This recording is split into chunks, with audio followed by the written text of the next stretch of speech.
I've pinned my first piece, KW Kiwi color, to the back of my number 1 section. At this time, I want to cut my number 2 section, which is SA. I match it to the fabric, SA, Sour Apple, Kona color. So I'm going to remove that pin that I have number 1. I'm going to set number 1 over here to the side for a second. I want to cut number 2. I want to utilize my fabric, so I'm just going to turn it upside down, actually, and I'm going to place it, maintaining a 1/2 inch seam allowance minimally. I'm going to fold that back. Remember, I folded on the line, the sew line, so I know where what my shape is. I'm going to cut that 1/2 inch here. All right, and I kind of went off the side. I'm sorry, I didn't get that all in the image. Okay, so that's my number 2.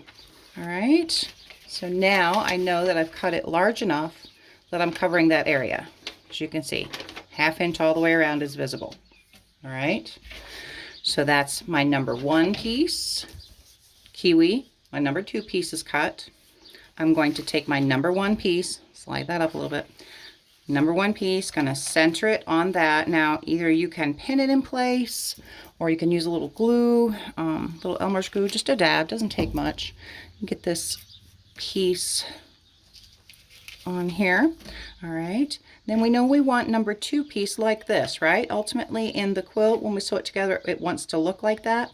So here's why I like to do it this way. I fold that piece back again. I know this is number 2, so that's the second piece section I'm sewing on to A4.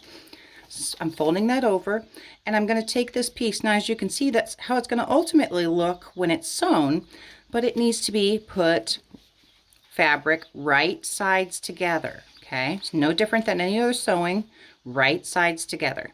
Now, as you can see, I should cover this piece. You can kind of peek. Let's see, let's go a little bit closer. So I'm going to do more of a 1/4 inch. I'm going to do a 1/4 inch seam allowance on this. Do you see what I'm saying? Right here's my 1/4 inch. I want at least a 1/4 inch. So I can kind of peek and see that, yes, that number 2 fabric, this is number 1, number 2 fabric is covered when I peek like that. So when I flip that open like this, it's going to be where I want it to be. Okay, so again, I've put my number 1 piece under that section. Okay, it's there. My number 2 piece, excuse me, I know I want to go like this. I'm going to fold that over on the sew line, fold this back just like I did, right sides together.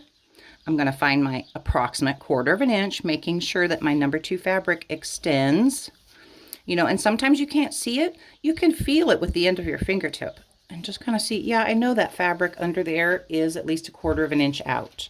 You can do the same over here too. See, I'm kind of close, but I know that with my 1/2 inch allowance, it's going to cover that piece.